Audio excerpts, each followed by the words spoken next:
பார்க்க போகிறோம். ஸோ அதுக்கு தேவையான பொருள் பார்த்துடலாம். ஒரு 1/4 கப் அளவுக்கு பாசிப்பருப்பு வந்து நான் கொஞ்சம் தண்ணி வச்சு 3 விசில் விட்டு நல்லா வேக வச்சு எடுத்துட்டு போகிறேன். அரிசி மாவு வந்து 1/2 கப் அளவுக்கு நம்ம சேர்த்துக்கலாம். 1/2 கப் ஆல்ரெடி நம்ம சேர்த்தாச்சு. இப்போ 1 கப் வந்து நான் சேர்த்துக்கிறேன். இதே கப்பில் வந்து 1/2 கப் அளவுக்கு நம்ம பொட்டுக்கடலை மாவும் வந்து சேர்த்துக்கலாம்.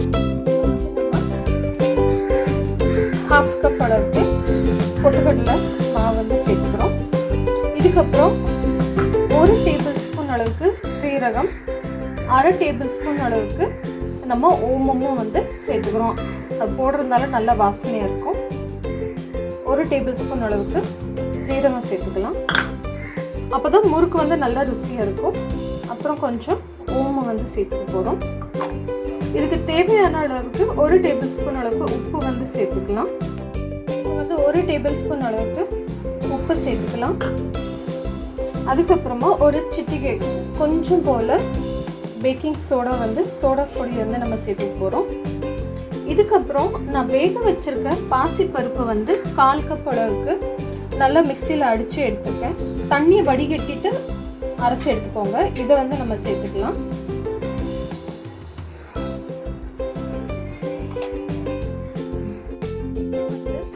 நல்லா சூடாக வச்சுருக்கிற 3 டேபிள் ஸ்பூன் அளவுக்கு நெய் வந்து நான் இதோட சேர்த்துக்கிறேன்.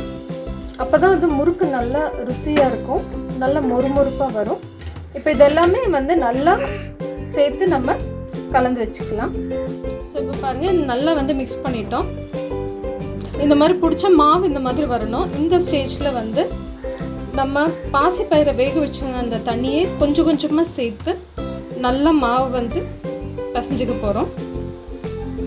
நிறைய வந்து தண்ணி சேர்த்துறாதீங்க, கொஞ்சம் கொஞ்சமாக வந்து சேர்த்து நல்லா இந்த மாதிரி மாவு கொஞ்சம் சாஃப்டாக வர வரைக்கும் நல்லா அந்த மாதிரி தேய்ச்சி எல்லா மாவையும் வந்து நம்ம பசைஞ்சுக்க போகிறோம்.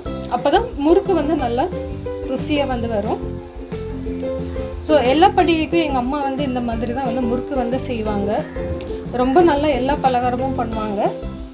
அவங்களோட ரெசிபீஸ் தான் நான் வந்து இன்றைக்கி என்னோடய சேனலில் வந்து தீபாவளி ஸ்பெஷல் ஸ்வீட்ஸாக போட்டுட்ருக்கேன். அதில் இந்த முறுக்கும் தேன்குழல் முறுக்கும் ஒன்று.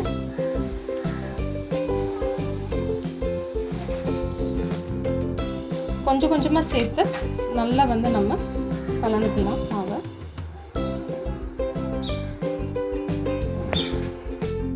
இப்போ பாருங்கள், மாவு வந்து நல்லா நான் சாஃப்டாக வந்து பசஞ்சிட்டேன். இதே டைமில் வந்து கடாயில் நான் வந்து எண்ணெய் நல்லா சூடாகிறதுக்கு வச்சுருக்கேன். இப்போ முறுக்கு எப்படி பண்ணுறதுன்னு பார்த்துடலாம் வாங்க. கொஞ்சம் மாவு எடுத்து முறுக்கு புளியிற நம்ம அச்சில் வந்து நம்ம அச்சிடலாம். இந்த மாதிரி கொஞ்சமாக வந்து எண்ணெய் தடவிட்டு அதில் வந்து வச்சுட்டு ஒரு பிளேட்டில் வந்து கொஞ்சம் எண்ணெய் தடவிட்டு அது மேலே வந்து நம்ம பிழிஞ்சு விடும்போது ஈஸியாக இருக்கும். எண்ணெயில் போடும்போது இல்லைன்னா கையில் சுட்டுரும். உங்களுக்கு அப்படியே எண்ணெயில் வந்து போட முடியும், டைரெக்டாக உங்களால் முறுக்கு புளிய முடியும்னா நீங்கள் அதிலே வந்து பிழிஞ்சிருங்க.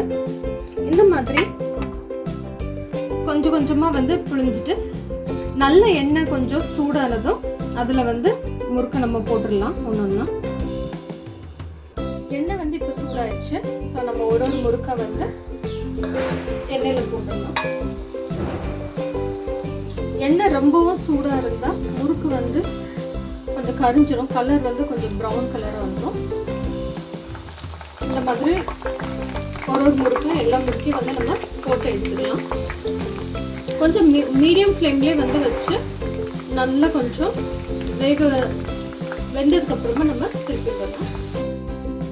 இப்போ பாருங்கள், முறுக்கு வந்து நல்லா சூப்பராக ரெடி ஆயிடுச்சு. இன்றைக்கி மேனகாஸ் சேனலில் தீபாவளி ஸ்பெஷல் முறுக்கு எப்படி பண்ணுறதுன்னு பார்த்தோம்.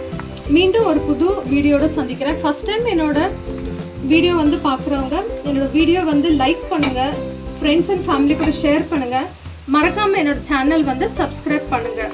பக்கத்தில் தெரிகிற பெல் நோட்டிஃபிகேஷனை வந்து ப்ரெஸ் பண்ணுங்கள். அப்போ தான் நான் போடுற புது வீடியோ வந்து உங்களுக்கு நோட்டிஃபிகேஷனாக வரும். தேங்க்யூ ஃபார் வாட்சிங் மேனகாஸ் சேனல்.